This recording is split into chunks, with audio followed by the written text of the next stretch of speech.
करते हो? इसको हम लोग क्या बोलते हैं? ग्राइंडिंग मशीन बोलते हैं।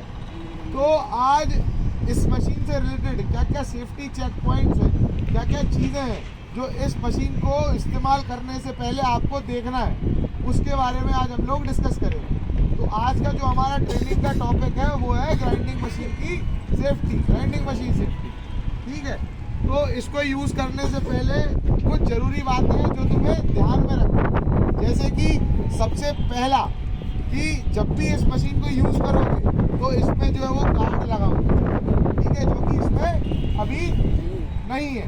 ठीक है, दूसरा पॉइंट, इसमें इसका हैंडल होना चाहिए। एक हैंडल ये यहाँ पे है, एक हैंडल और यहाँ पे लगता है। अगर ये हैंडल यहाँ पे है, ये हैंडल और यहाँ पे होता तो आराम से अच्छे पोस्चर में तुम लोग ग्राइंडिंग कर सकते थे, लेकिन तुमने ये निकाल दिया। इसको नहीं निकालना, इस वाले हैंडल को भी लगाना है। इससे क्या है और अच्छी ग्राइंडिंग होगी और इसको क्या पकड़ने में भी थोड़ी तुम्हें मजबूती मिलेगी।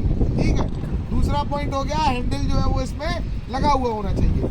अब तीसरा पॉइंट है इसमें कि इस मशीन को जब तुम यूज़ कर रहे हो तो इसकी जो बॉडी है कहीं इसमें क्रैक तो नहीं है, ये देखना है हमें। कहीं डैमेज तो नहीं है, कहीं पता चले क्रैक हो, डैमेज हो, जरा सा पानी अंदर गया या फिर वो क्रैक ज़्यादा हुआ तो हाथ में क्या करेंगे, झटका लग सकता है, लग सकता है नहीं लग सकता।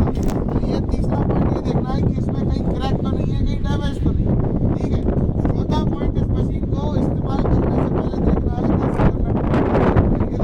कि एक ये लगा हुआ है, एक ये है, एक ये है, ये प्रॉपर इसमें फिट है या नहीं है, कोई ढीला ढीला तो नहीं है ना, प्रॉपर तरीके से टाइट है या नहीं है।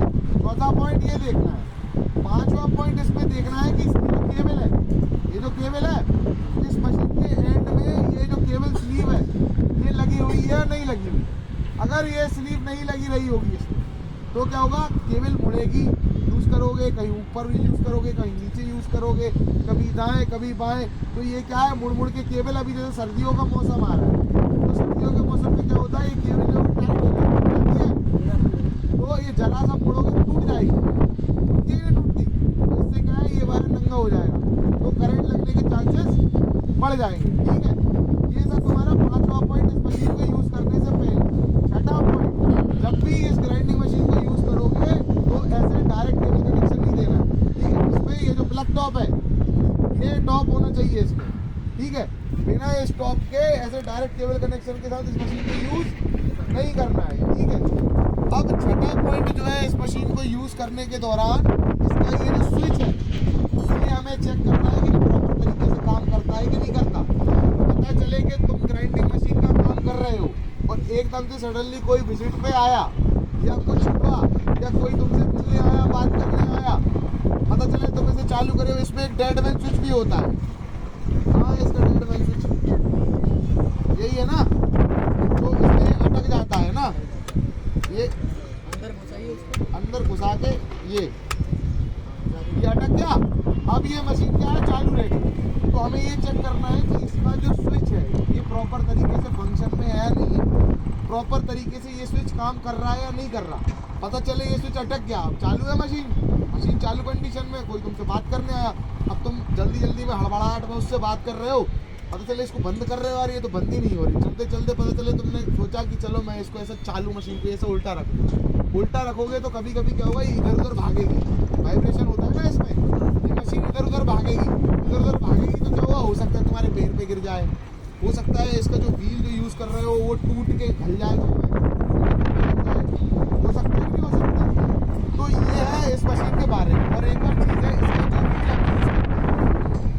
इस पे, इस वाले व्हील पे तो नहीं लिखा हुआ है, इसका जो बॉक्स आता है उस पर इसका RPM लिखा होता है।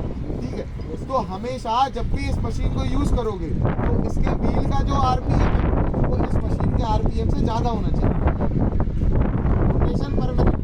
ठीक है, तो हमेशा इस व्हील का RPM इस मशीन से ज़्यादा होना चाहिए। नहीं होगा तो क्या होगा, ये टूट सकता है, लग सकता है, चोट लग सकता है। ठीक है, ये होगा इस मशीन के बारे में 6-7 चेक पॉइंट जो इसको यूज़ करने से पहले तुम्हें देखना है। और एक और पॉइंट, इस मशीन को यूज़ करने से पहले सबसे पहले ये भी देखना है कि इस पर देखो टैग नहीं लगा हुआ अभी, तो ये देखना है इस पर टैग लगा हुआ है या नहीं लगा हुआ। ग्रीन टैग होता है, एक रेड टैग होता है। रेड टैग मतलब खतरा, रेड टैग मतलब खतरा, कि मतलब इस मशीन को तुम्हें यूज नहीं करना भैया, रेड टैग लगाए। और ग्रीन टैग लगाए तो हाँ भाई इसको उठा के बढ़िया यूज करना।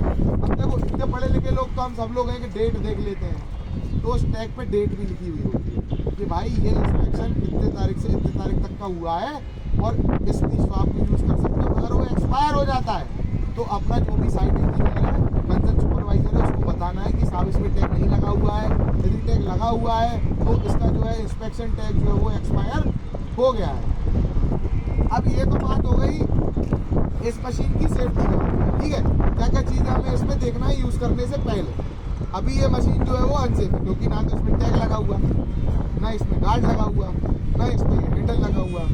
डेट मैन स्विच इसका प्रॉपर वर्किंग कंडीशन में है, ठीक है, सही है, ठीक है। अब इस मशीन के दौरान तुम लोग काम करते हो तो इसमें क्या क्या पीपीज है, अब बात करेंगे क्या क्या पीपीज है जो तुम्हें इस मशीन के साथ काम करने के दौरान चाहिए रहते हैं। मैंडेटरी पीपीज जैसे कि तुम्हारा हेलमेट होता है, जैकेट होता है, शूज होता है, ये तो कॉमन चीज़ें हैं, 3 चीज़ें सबको पता है, ये तो होना ही होना चाहिए। अब इसके अलावा भाई तुम इधर आओ, निकल के इधर आओ, इधर आओ। अब ये जो भाई, ठीक है, इस मशीन के साथ जब भी काम करोगे तो तुम्हारे आंखों पे ये गॉगल होना चाहिए, ठीक है, इसको क्या बोलते हैं, सेफ्टी गॉगल। अब बहुत से लोग क्या होते हैं, जैसे दुकानों पे जो चश्मे मिलते हैं नॉर्मल, वो चश्मे लगा लेते हैं। देखो उन चश्मों की स्ट्रेंथ इतनी ज़्यादा नहीं होती कि कोई कंकड़ पत्थर या कुछ भी जैसे उचट के अगर मशीन के साथ काम करोगे लगे तो वो तुम्हें प्रोटेक्ट नहीं कर पाएगा।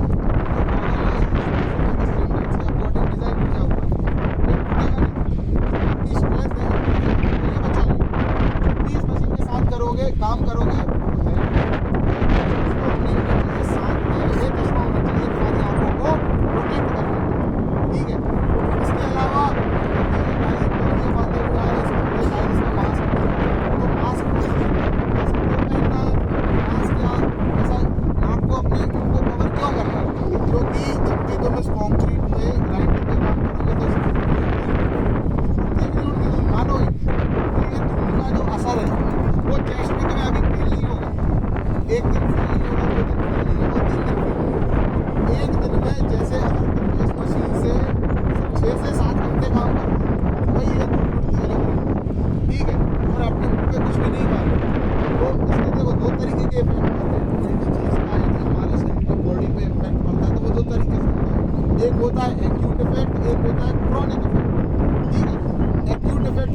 जो हमें तुरंत दिखता है कैसे, हम कहीं कुछ काम कर रहे हैं, कहीं से कट पिट गए तो खून निकला, तो ये क्या हो गया, एक्यूट इफेक्ट।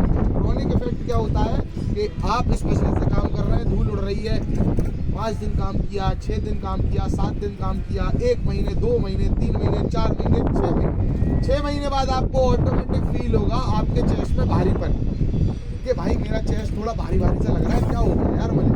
फिर आप डॉक्टर के पास जाओगे, डॉक्टर से एक्सरे करवाओगे तो फिर उसमें पता चलेगा आपको कि भाई मेरे चेस्ट में, मेरे फेफड़ों में सॉइल के पार्टिकल या फिर कंक्रीट के जो छोटे छोटे मिनी पार्टिकल्स होते हैं वो हैं आपके चेस्ट में।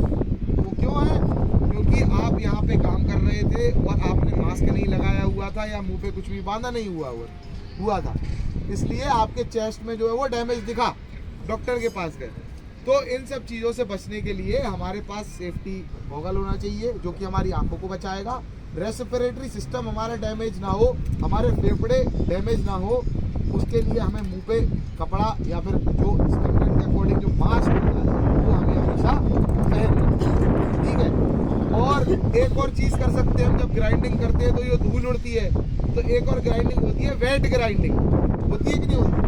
उसमें हम क्या करते हैं कि एक या तो हम पानी की बोतल में एक छोटा सा छेद कर लेते हैं, जिस जगह हम ग्राइंडिंग करते हैं उस जगह थोड़ा थोड़ा पानी डालते हैं, या फिर कोई एक पानी की ऐसी बड़ी सी टंकी ले लेते हैं, उसमें छोटा वाला पाइप होता है, ग्राइंडिंग मशीन के साथ थोड़ा थोड़ा पानी उस पर डालते रहते हैं ताकि धूल और जो डस्ट है वो ना उड़ जाए। करते कि नहीं करते, एक ही उपाय भी है इससे बचने के लिए, इसको हम लोग कर सकते हैं, ठीक है। तो इस मशीन के साथ काम करने के लिए कौन कौन सी मिनिमम मेंटेनेंस रिक्वायरमेंट है, कौन कौन सी सेफ्टी के जो सुरक्षा के लिए जो भी पीपीज है कौन कौन सी रिक्वायर है। सबसे पहले तो बोलो मेरे साथ में, सबसे पहले फिर सेफ्टी गॉगल, क्या है, सुरक्षा वाला चश्मा, क्या तेज बोलो यार। सुरक्षा वाला चश्मा। बहुत बढ़िया। और ये ठीक है। और एक और चीज, जब भी इस मशीन के साथ काम करते हो तो तुमने देखा होगा आवाज आती है, आवाज आती है, बहुत तेज आवाज आती है। तो उस आवाज से बचने के लिए एक ईयरबड आता है, ईयरबड आता है, उसे कानों में लगा लेते तो आवाज कम आती है। अब इसका भी एक रीजन है, वो डिपेंड करता है, वो कानों को नुकसान करने के लिए वो डिपेंड करता है कि आप इस मशीन के साथ कितनी देर तक काम कर रहे हो। ठीक है। इसकी एक लोअर एक्सपोजर लिमिट होती है और अपर एक्सपोजर लिमिट होती है। लोअर एक्सपोजर लिमिट मतलब कितना कम से कम समय में काम करोगे और इफेक्ट पड़ेगी, और कितने मिनिमम कितने ज़्यादा टाइम तक काम करोगे तब इसका इफेक्ट तुम्हारे। ठीक है। ये दो लिमिट होती है, लोअर एक्सपोजर लिमिट और अपर एक्सपोजर लिमिट। मान के चलो इस मशीन के साथ यदि तुम 15 मिनट काम करते हो, 20 मिनट काम करते हो, 25 मिनट काम करते हो, 30 मिनट काम करते हो, तो तुम्हारे कानों को कोई नुकसान नहीं पहुंचेगा। लेकिन तुम्हारे 8 घंटे की शिफ्ट में, 12 घंटे की शिफ्ट में, तुम 8 घंटे अगर इस मशीन से काम करते हो, 12 घंटे की तुम्हारी शिफ्ट है, 12 घंटे में से यदि 8 घंटे इस मशीन के साथ काम करते हो तो भाई दिक्कत वाली बात है। तो तुम्हें ईयरबड लगाना है अपने कानों में। ठीक है। ईयरबड जो आते हैं ना, वो तुम्हें अपने कानों में लगाना है, क्योंकि इससे क्या होगा, इससे भी क्रॉनिक इफेक्ट जो है वो तुम्हें देखने को मिलेंगे। हो सकता है तुम्हारे कान शून्य पड़ जाए, हो सकता है तुम्हें कम सुनाई देने लगे, हो सकता है तुम्हारे कानों में से पानी आना चालू हो जाए, हो सकता है तुम्हारा कान पकना चालू हो जाए। होता है कि नहीं होता ये सब, है ना? होता है कि नहीं होता? तो इसलिए जब भी इस मशीन के साथ काम करोगे तो तुम्हें चेकपॉइंट्स मैंने बता दिए, बीपीएल मैंने बता दिए। अब इनमें से कोई चीज़ अगर अवेलेबल ना हो तो तुम्हारे स्वास्थ्य की जिम्मेदारी किसकी है? हमारी है भाई। तुम्हें तुम्हारे स्वास्थ्य के प्रति जागरूक होना पड़ेगा, तभी तो स्वस्थ रहोगे, हैं? और हम सब लोग यहाँ पैसा कमाने आए और अपने शरीर को नुकसान पहुंचाने थोड़ी आए, है ना? मानते हो कि नहीं मानते? तो ये जो बीपीएल